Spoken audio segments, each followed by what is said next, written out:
So let's begin with the Doorways of Mercy. This is your latest work, your latest creative process, collaboratively and also individually.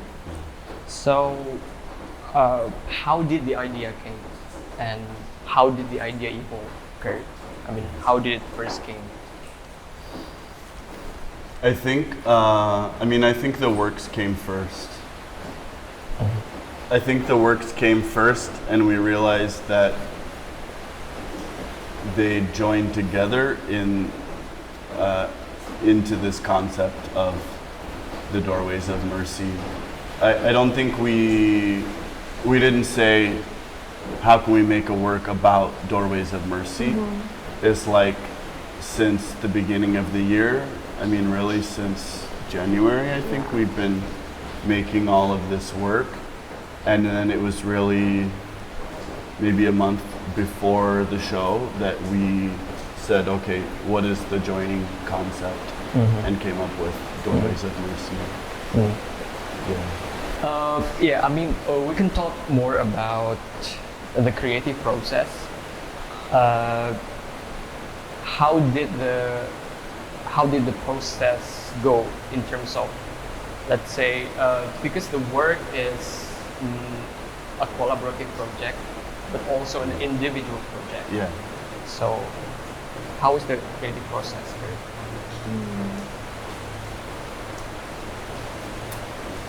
I think,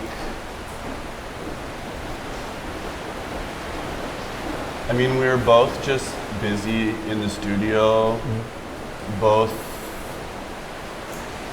just working in our own ideas.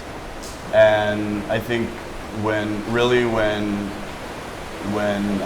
the pandemic started and quarantine started, we were already kind of moving down a path of work. But it took a different focus maybe when all of that started. And I think actually there was a moment we were working in the wood shop together, and like I was working on one project and Ella was working on her charcoals, right? And it was this really nice moment where we realized that we were each doing works that were really different from one another, but that we completely understood where the other person was coming from, even though the works were different mediums, different ideas, everything. And because of that, then we started, I think that's the moment when we started finding intersections, and that was probably in March or so. I think also like to add what Kurt says in the beginning, what we have in common when we started making the works that we're showing in the Doorways of Mercy is like both of us were in the mindset of searching.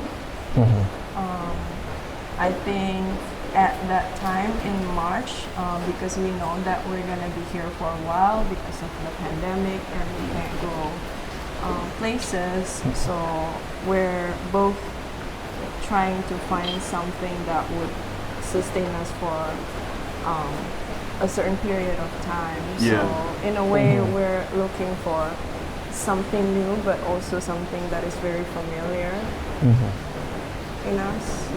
And individually, actually, the works we had done, we were both doing works that were completely new for us. Like Ella just started her charcoal series. I started collecting the grass. And we were both just enjoying ourselves. We didn't have anything serious about it. But then the proposals came up for the Biennale. So then we like tried to channel our works into proposals for the Biennale. And neither of us ended up in the Biennale, but those proposals I think were really useful because it's like, okay, now we've laid out like a framework. For a concept and for where it should go and how it could be lived out. And it ended up being like a map for us to build this Yeah. work. Instead of the proposal becoming the end of the work, it became the beginning Yeah. of this, what we're showing right now. Yeah. But this is not your first, let's say, a collaborative work, right? I mean, you've done an audio work, let's say a soundscape work, which is called Luminescence. Yeah. Can you explain more about that, Kurt? Yeah, so, well, Luminescence ended up becoming the soundtrack, so to speak, of this installation. We like to play it when people are here. It was recorded in this space, and we like to play it back into the space. It was actually the very end of last year. It was the December 30. We were just doing improvisational recordings late at night. Just, you know, I had ordered these enamel pots, panchi, Yeah. and was playing with them like you do with a wine glass, yeah. So I'm playing those, Ella's playing piano, and it's really just like 3 hours of jamming maybe, and then from those improvisational pieces, I took everything and cut it apart, and we built the compositions out of that, and it became a 13.5-minute piece. But as you know, so that was recorded at the end of the year, and then I think the editing and mixing was done maybe March or April, and it was already like whatever vibe defines 2020 was really coming to life already. I don't think I have to expand on what that means. Like, everyone has their sense of what that means. And we felt somehow like those recordings, for us personally, were almost like this, like, just before New Year's glimpse into what lay ahead for us. And it became really special for us, and in a way a sort of map for us in a very abstracted sense. So the work, the Luminescence work, came prior to, let's say, the works of Doorways of Mercy. Yeah, much. How now that we can see that it is combined, it becomes the, let's say, the background of the installation. I mean, how does Luminescence ties to the whole Doorways of Mercy? I mean, do you have anything? I think in a way, Concept-wise. I think in a way, Luminescence sound is projecting what's about to come. Yeah. And but again, like, when we're doing it, we're jamming, like, we weren't planning of doing all of that. So Same with the works, I think. Yeah. They're like a jam I see, yeah. that came together, right? Yes, It's like yes. we improv this, we improv that, and slowly you build, you mix, you rearrange, you compose. But also the title, right? I mean, the it's idea of dressing. well, it's Luminescence is combination of Lumayan and luminescence. Yeah. So it's like what? Cukup saja. Yeah. Just enough. Just enough. Yeah. And then luminescence is what the emission of light without heat, The cold light. a cold light. And so I think the reason we started feeling like it glimpsed 2020 was because this year is a year that if you want too much, you get slapped down. If you try to reach too high, if you want to shine too bright, you will burn. And if we don't find the middle ground, we will spend the entire year in flames. And so this just enough light, a cool light, and also it really, also at the end of last year, we decided that our theme for 2020 was going to be how much friction. Like, you need some amount of friction, because from friction we get heat and warmth and light. But with too much friction, you're burning the world, right? You're burning yourself. So all of these things really somehow came together in Lumaya in essence. And just enough friction, just enough light. But the whole year has been this feeling of, I want to burn bright, but I'm on fire. I want this, but it's too much friction. Yeah. And I guess when luminescence ties to, let's say, the installation, you're also exploring the idea of dressing the invisible. Yeah. Ella probably can explain more about like this idea. I mean, how is the exploration? I mean, what is, let's say, dressing the invisible means to both of you? But let's start with Ella first. I think we in Rumah Tangga talk a lot about how we see mythology as the underline or what lays under people's behavior. Mythology, yes. And being. And for me, and I think I'm pretty sure for Kurt too, I was raised religiously. Yeah. But my whole life, I think I've had this thought of like religion is not the same as spirituality, and I think in a way, in this idea of mythology, like something that you don't see in front of your eyes, but you can feel it and you believe it. It's in a way, it's the spirituality of religion, like how I was raised. It's like I'm seeking for that, like the spirituality in the religion, which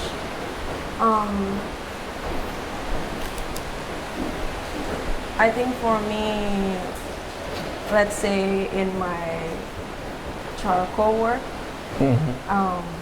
I see my charcoal work as a shadow or something that lies underneath what's on the surface of things. Like you're not a being that exists if you don't have a shadow, right? Yes, You're just yes. floating.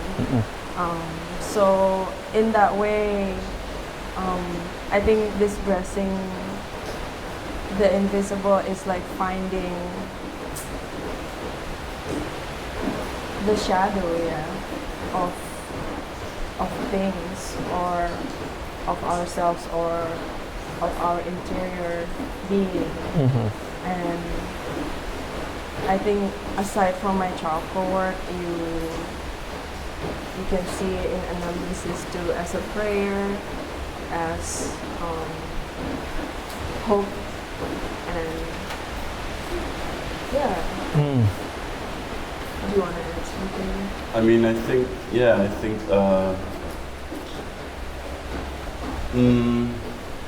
it's like if you had a form in a space, which is you can't see it, and maybe you took a dust, cast out this dust, and suddenly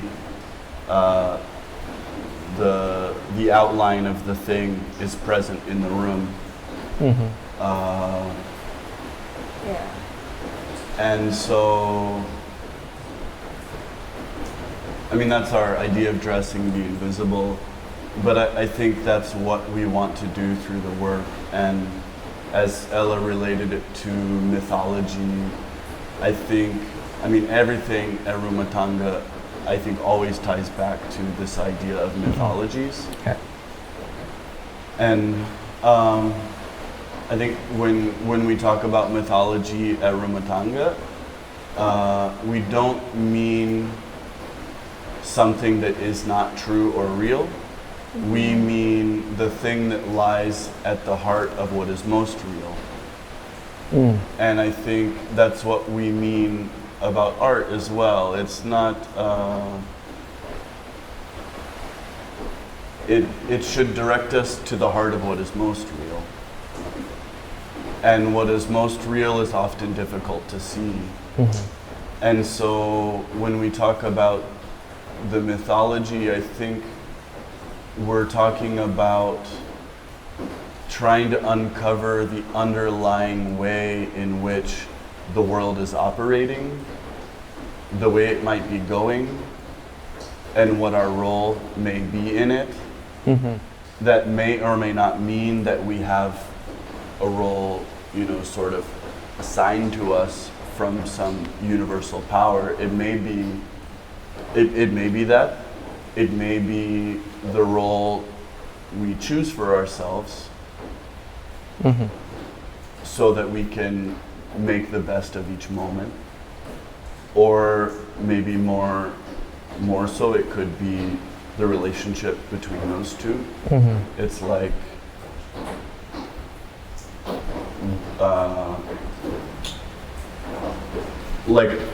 a sense of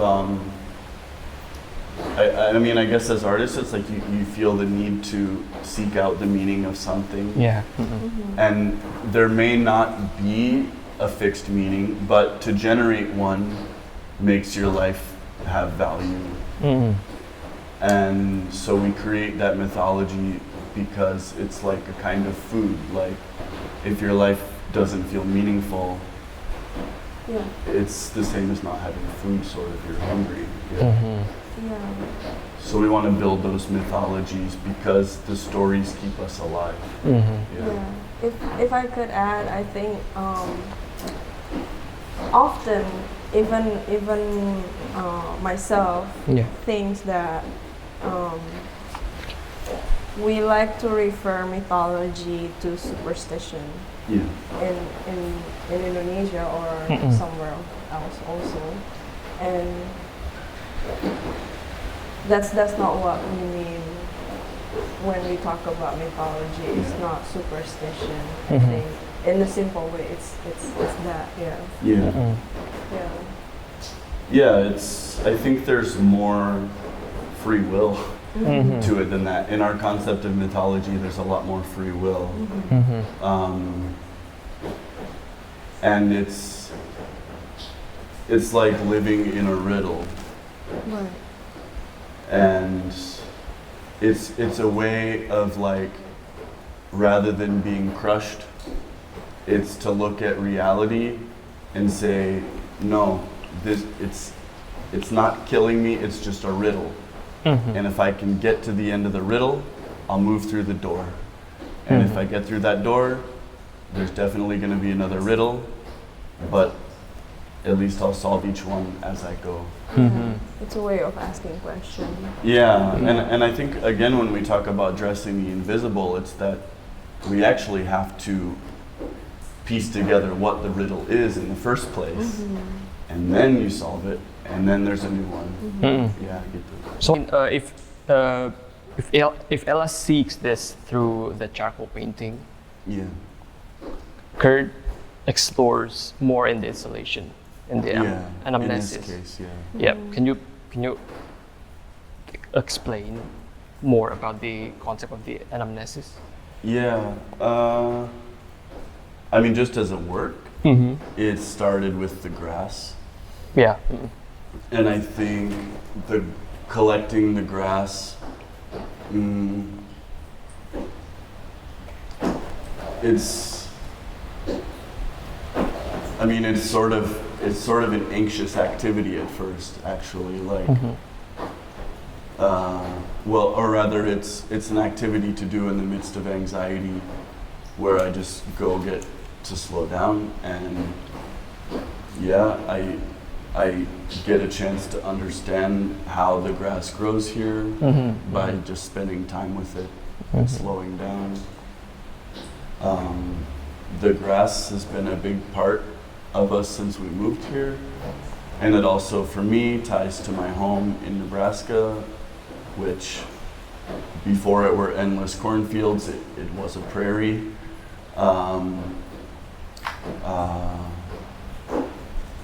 So for me, there's this joining of home, and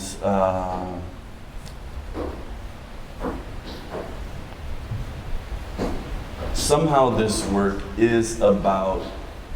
I don't want to seem like overly super mystical about it, but there's something to me that's really important about the idea that, you know, for me personally, I'm almost exactly on the opposite side of the earth from where I was born. Like if you take the geographical coordinates of my home and find the exact opposite, it's like just a little bit off the coast of West Java. So I'm almost exactly as far away in the opposite space as I can be, and I often imagine this channel through the earth, and that there's a bridging between them.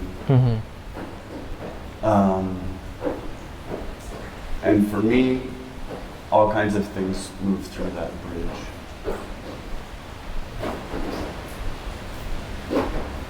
Anamnesis as an idea is about giving care. Essentially, the word means like a remembrance or a memorial sacrifice. But in more contemporary terms, it's, it refers, in Christianity, it refers to the sort of the recitation of Christ's passion and resurrection. But then it also has a sort of medical connotation as the case history of a patient, whether it's a physical ailment or a mental ailment. And so that idea of anamnesis has also, it's applied in, I guess, more traditional culture. It's applied in the sense of giving care, but that care is not given through medicine like we know today, but it's like through the recitation of a cosmology, whether it's the cosmology of the world itself, the cosmology of the people to which the patient belongs. And so it's like, or the cosmology of their illness, right? So by going back in time, so to speak, you go back to the origin of things, and it's this idea that the afflicted person becomes well by going back in time through the folktale, through the story, back to their origin and to their whole self. And so I think this work, Anamnesis, is about that. And in that sense, I feel like the work and collecting the grass and everything was a prayer for my home, for my country, and especially for my family.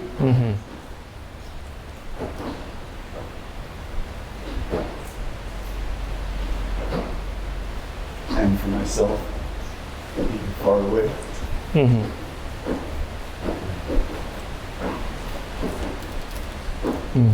And I think it's very special then that Ella brought in her work, Gathered Family. Yes.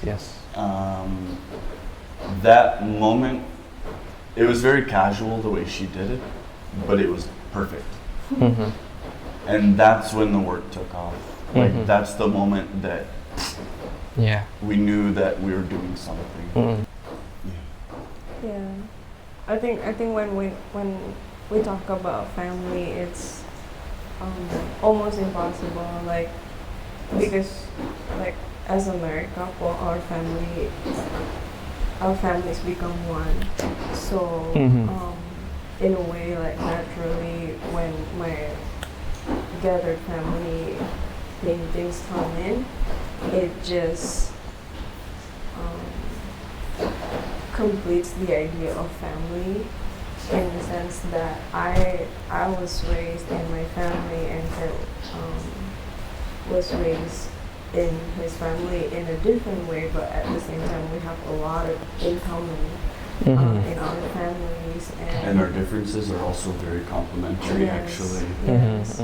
Like the meeting point is actually for both of us is that we always try to discover the other, Yeah.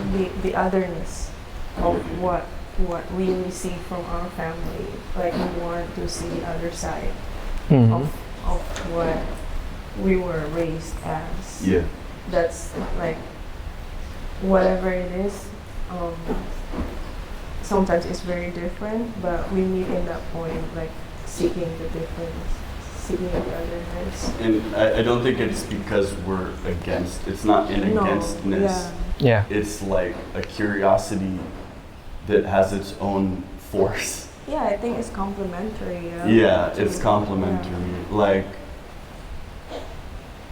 you don't know what A is unless you compare it to B. Yeah. And you don't say that A is over B or B is over A. It's just that, yeah, moving back and forth, you know what this is, now you know what this is. Yeah. And I mean, also even in terms of the friction creating warmth and light, like we often talk about this idea that, or I like to say that the truth is found in the space between conjectures. So if I just make statements, there's no certainty of my truth. But if I have two questions and I rub them together in the same way that we would rub two sticks together to create a fire, something emerges, yeah.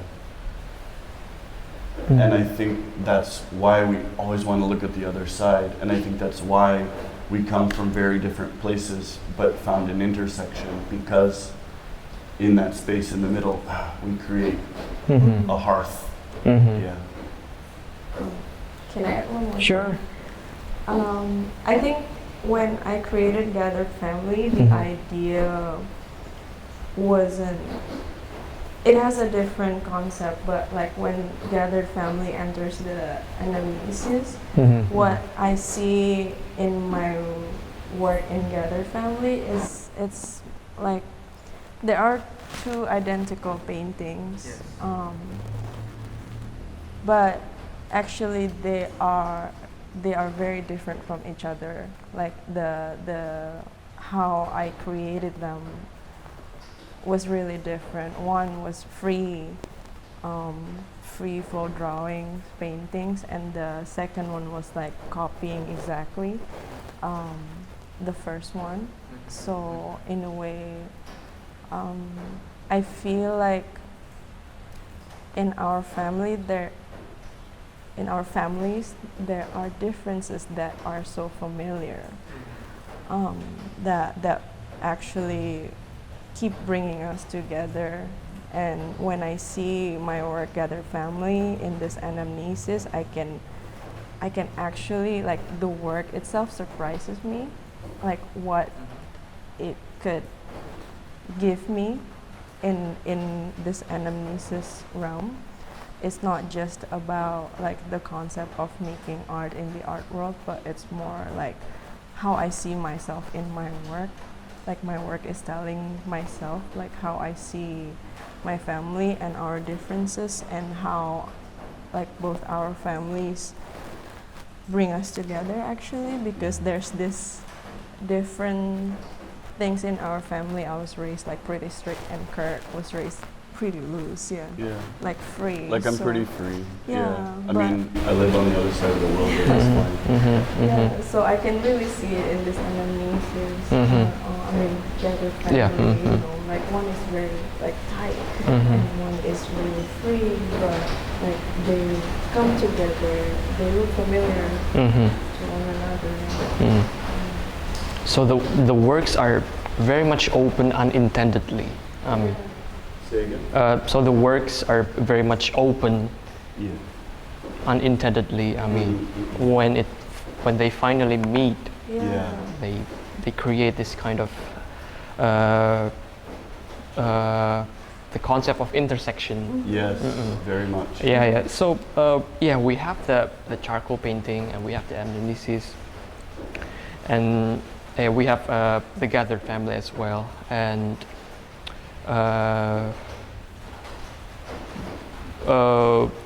I mean it is a separate work, but they become like this, like, yeah, a larger Yeah, part of the work. yeah. Again, it is the intersection. So, do you explore the idea of intersection in the Pilgrims? I mean, Yes, mhm, I think so, yeah. So much, yeah. Yeah, very much. mhm, How it comes together also.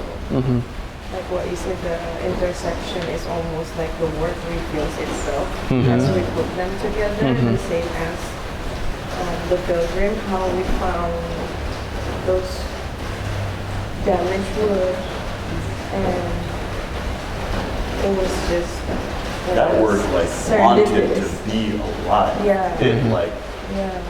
you know what I mean? Yeah, we It- had this rough idea, but then it just comes. Yeah. Like, it just comes to us, not Mhm. us trying to like make it. Yeah. Yeah. There's a natural building of ideas that, Mhm. you know, we can look back very rationally and say, this led to this and this led to that.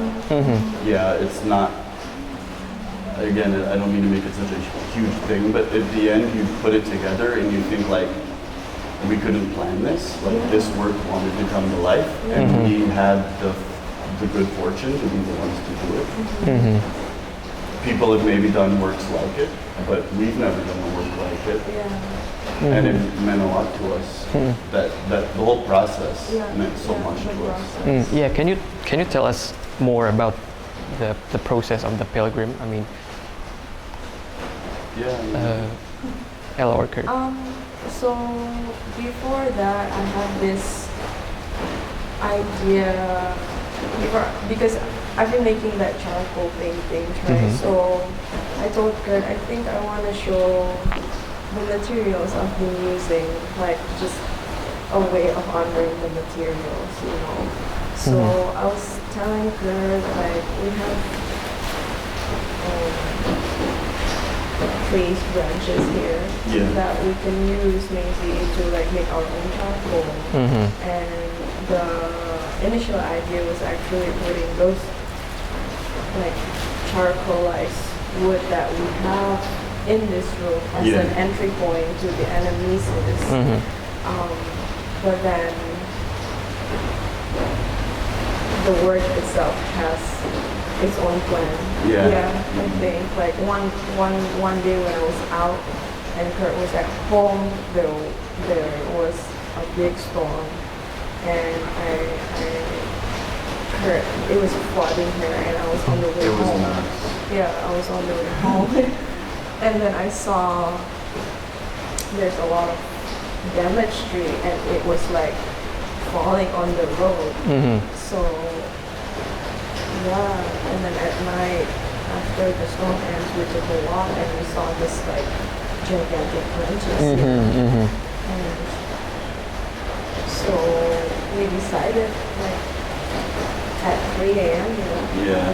Kurt was like, Go get it. yeah, Mhm. let's go get it. Yeah. Like, it's perfect. Like we have this idea and Yeah. this thing happened. So we took them and then yeah, we burned them really. It's like a late night, what, 10 hours, like burning these logs Yeah. outside. Just, you push them in, you gotta turn them over. Yeah, trying to get to the right point where they're charcoalized but not falling apart, and they have that beautiful shine. it's almost like a snake skin. Yeah. In a way, like the process of burning, I don't see that process as, it was really gentle. Yeah. Like if you see the fire, maybe some people think that it's violent. And like, It felt incredibly wild though, Yeah, but at yeah. the same time very gentle. Yeah. And I like- think that's something about the whole show. Yeah, the wood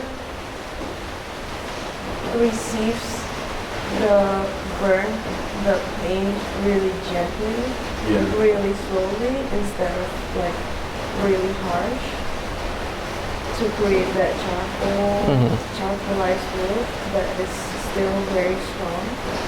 The process of it.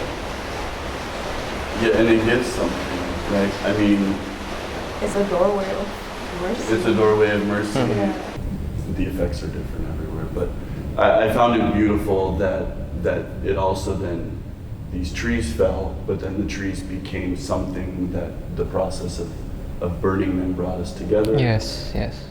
The process of burning them ended up creating this work, which became Two Strange Tales.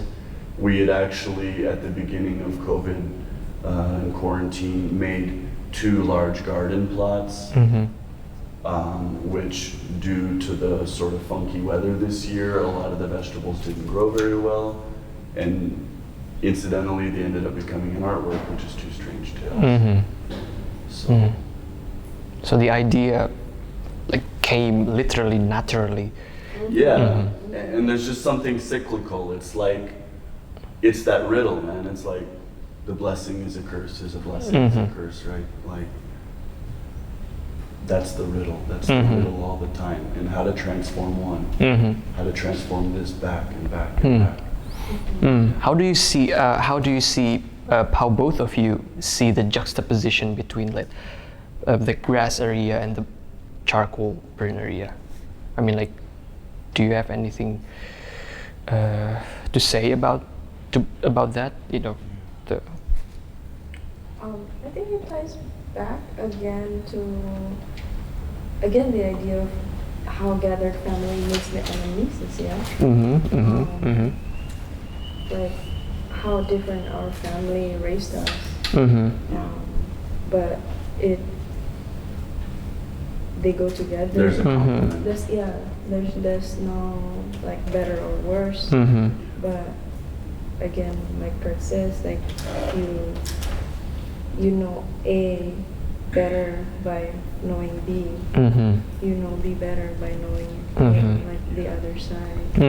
And you exist because there's a shadow. The shadow exists because there's a being. Yeah. The charcoal is the shadow of the grassy area. And the pilgrim is the shadow or the spirit of the builders. Yes. In that way.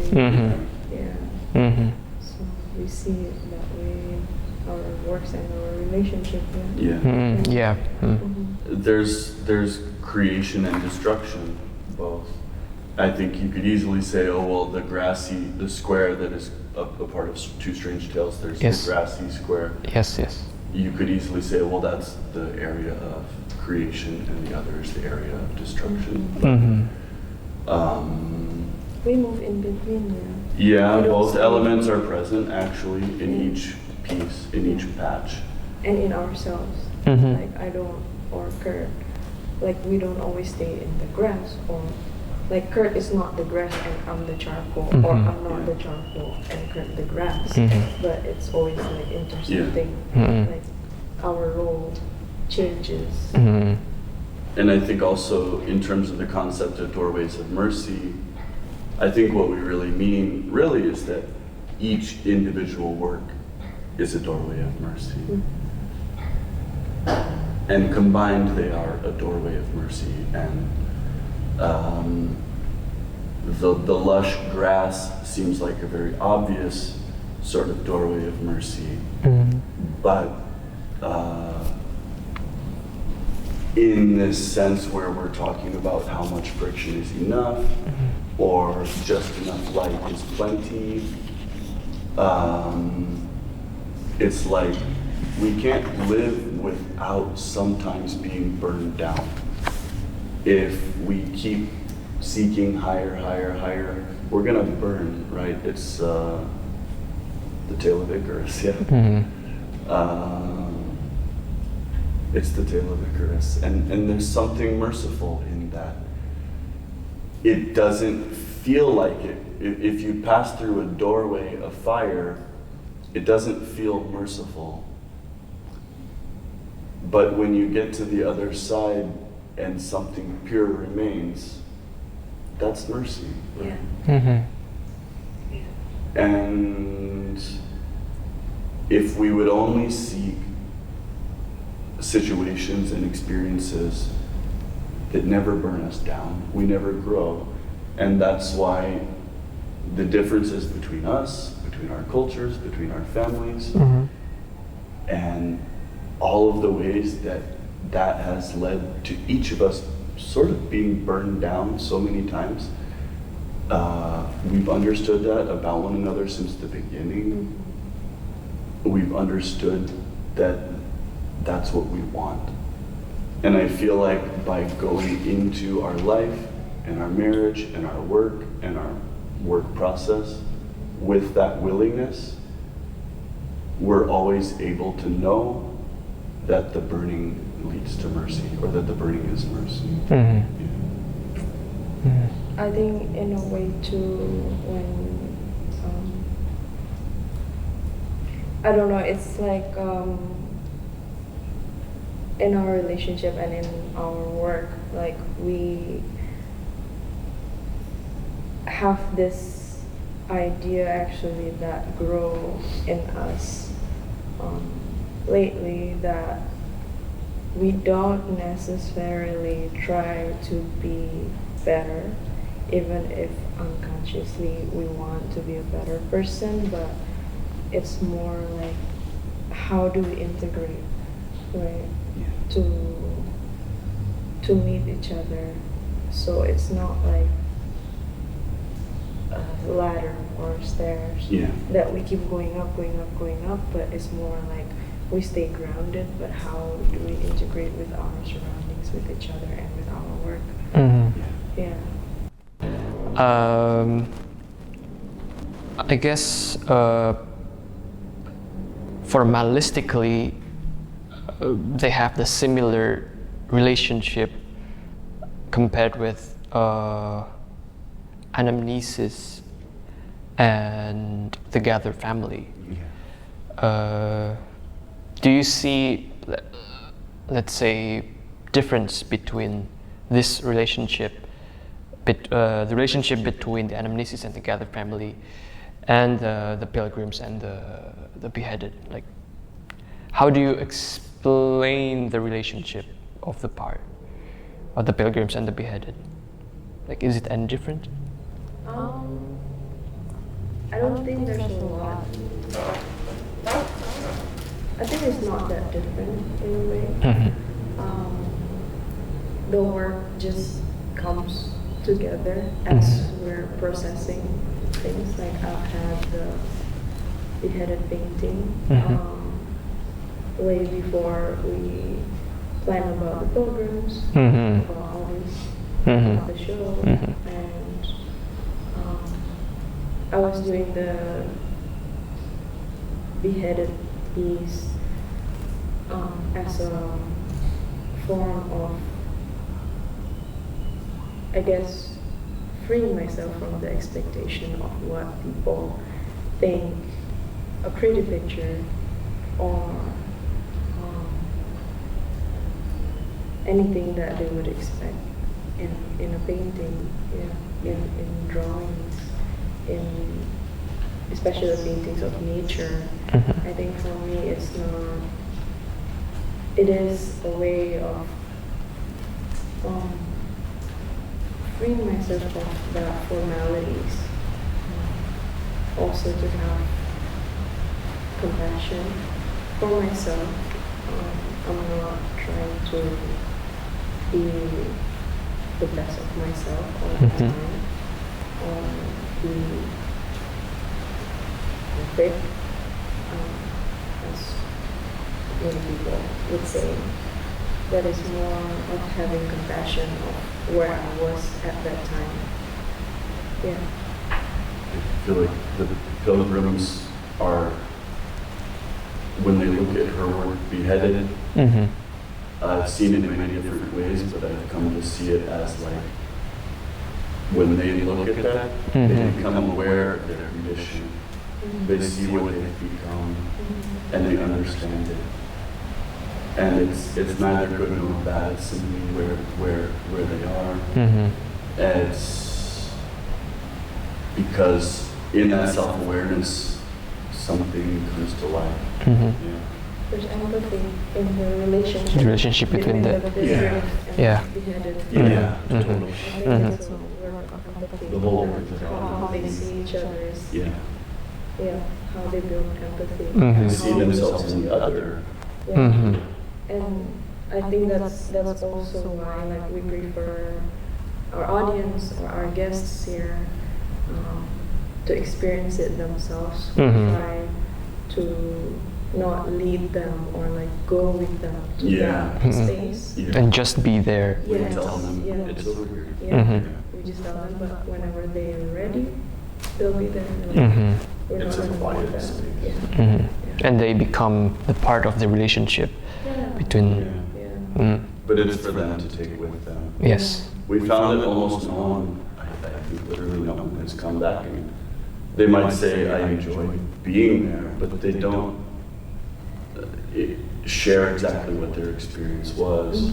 And I think that's a good thing. I think it means they're carrying it inside of them. Yes. Because other things we do here, people will talk to us a lot about. Right. I think it shows that that's a quiet work that you just carry. Okay. Okay. Speaking of the pilgrims and the beheaded, if we see doorways of mercy as one flow of a river, or let's say a one flow, do you see the pilgrims and the beheaded as the light at the end of the tunnel of whatever you're seeking?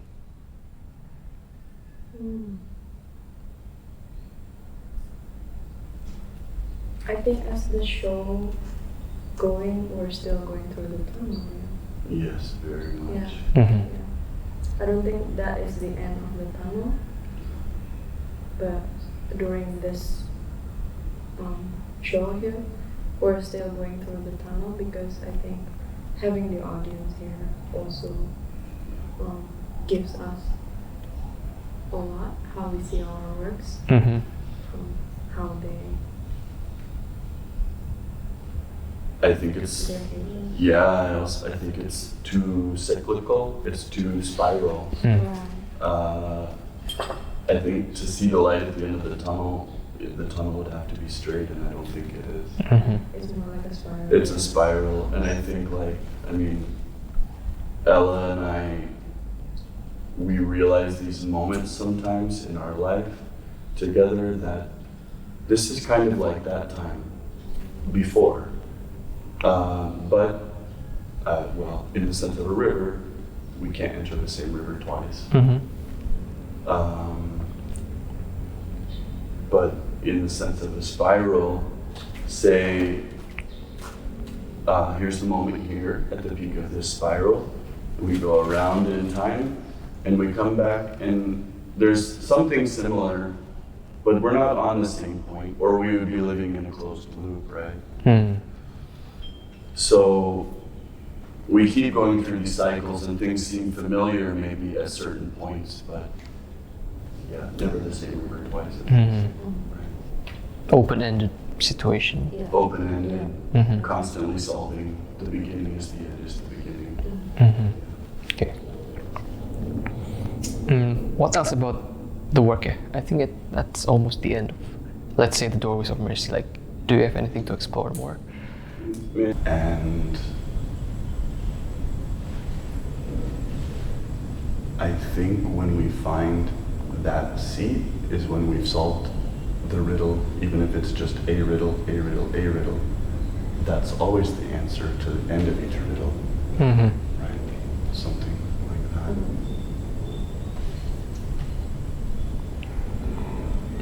think can I ask about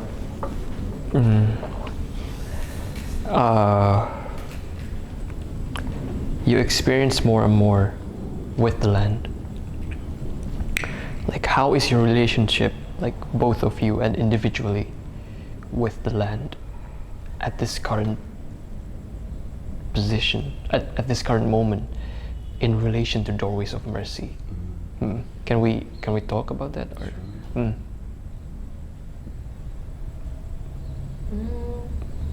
I can ask the question again. I mean, if we want to. I mean, about this relationship. I get because I think it's very important, to talk about the relationship. I mean, because you're 3 years here now. You experience more and more. You're having this relationship physically and emotionally with the land more and more. Like, do you have anything to say about this relationship at this current moment in relation to Doorways of Mercy? For me, I think this year I feel very fortunate, like in the middle of pandemic, that we can live in the middle of this land. I think it's also, aside from luminescence, it's also the catalyst of mercy. Like, I can feel that because we have this place, we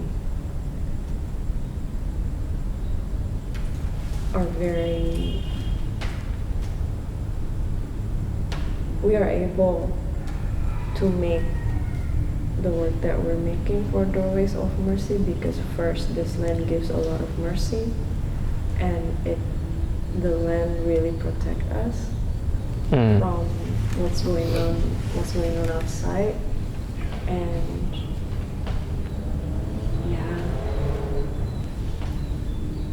that's I think the short explanation of how the Doorways of Mercy come to us, because first, this land gives us mercy to live in it and to live with it. It gives us possibility. Yeah. And I'm not saying that it's always pleasant to live here, because it's wild. It's also very difficult. It's very difficult. Yeah. During the rainy season, we have fire, we have flood, we have earthquake here. But how about mercy? How I about you, think Kurt? too, during the pandemic, like Ella said, we're incredibly fortunate to have this place, and it's, I think, been important for us to remember that, there's a lot of people living in one-bedroom apartments with 5 people, and we have this whole land. And if we were to give up during this time, it would be disgusting. Like, we have, the degree of our privilege is the degree of our responsibility, right? And we have this land, we have this home, we have a lot more space than a lot of people. We're protected from the virus because we have space around us. We're very fortunate. And so I think for that reason, it means we've had to keep really, really working. And at the end of that, we have to be able to give something back to people. Yeah, for sure. Or this is just a land of utter selfishness. And that is not the spirit of this land. Like, not by our stipulation, but by its stipulation. That is not the nature of this place. So I'm just That should be put. Okay, so how is the idea behind the public bunker? I mean, talking about the wood, the ladder, how, and there's also a poem to it. Like, how is the relationship? I think before I moved that public bunker, I've been having this feeling of something imminent, like something is about to happen, and I don't know what it is, but I feel like I need somewhere safe to be in, but in a way that is not totally isolated. Like, I want to be safe in a place, but I want people to find that place with me. Mm-hmm. Yeah, so the idea of bunker as a safe place that is very private and like away from the world or from what's happening is what I think about. Like, I need a bunker, but I also don't want to be selfish. And again, it's about empathy. Yeah. I want to invite people to be in it, but I don't want people to feel down, buried in the bunker. So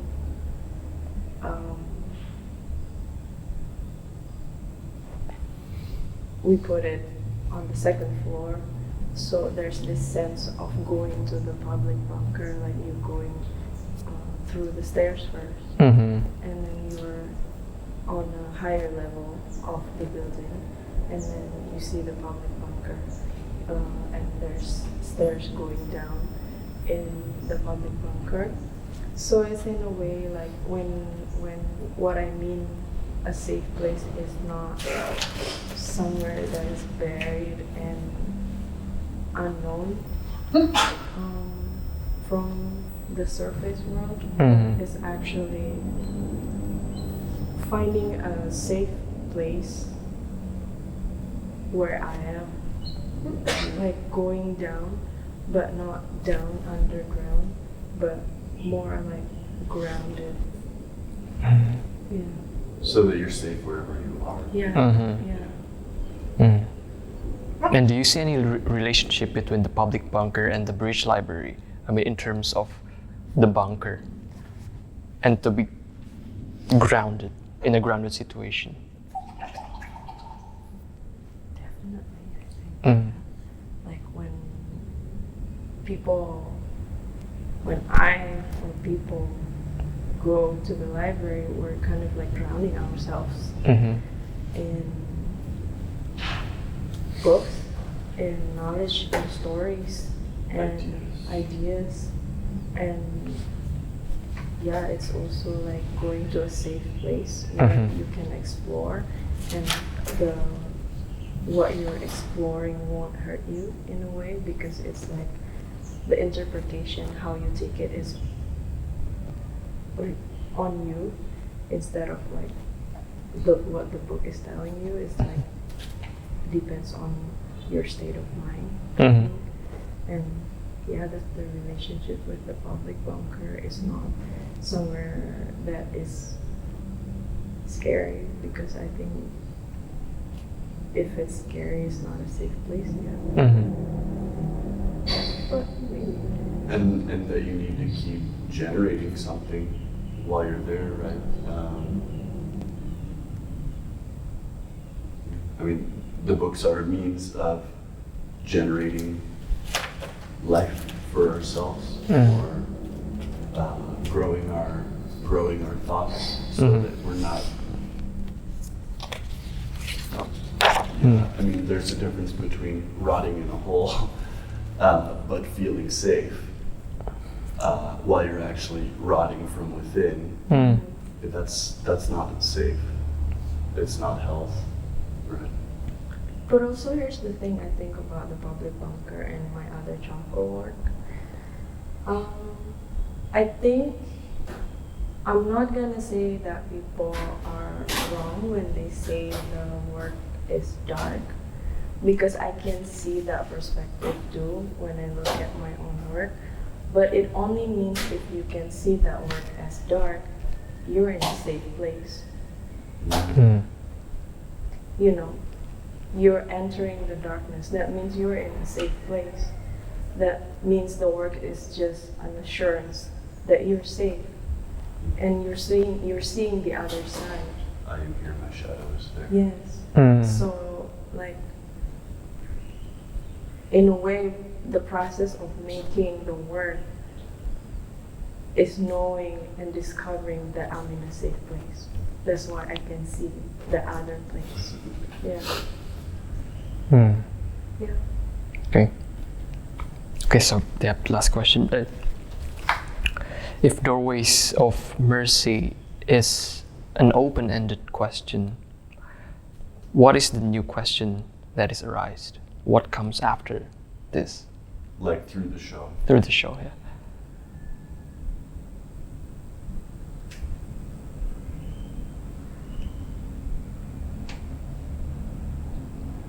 If I could comment about the fact that I think what we find whenever we make our own works, and also when we work with resident artists here, is that, and this relates to the whole idea of Doorways of Mercy, is that there's these moments of all of this beauty, especially when people are here, and there's also these moments of like immense challenges, and we sort of find that like the theme of each show, in order to reach the beauty that show aims to depict, it ends up being a month of a sort of suffering that we didn't anticipate.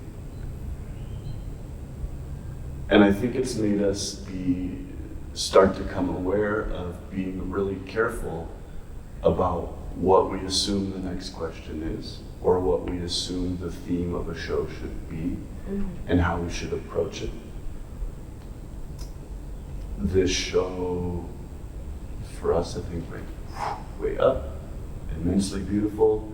We had a big crash. We went through a lot of stuff. Then the next week, 2 weeks, right? It's hard to know.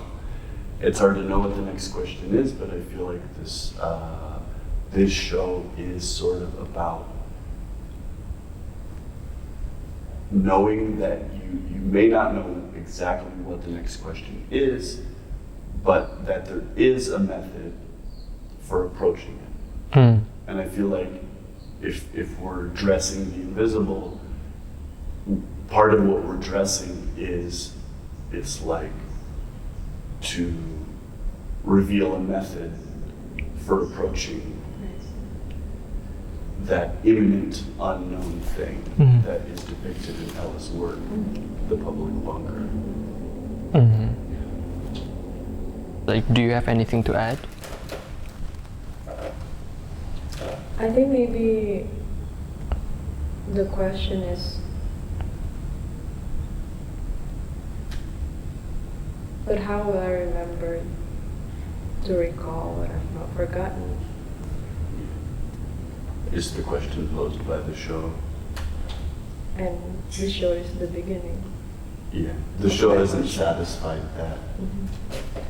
This show is the opening of that question. Yeah.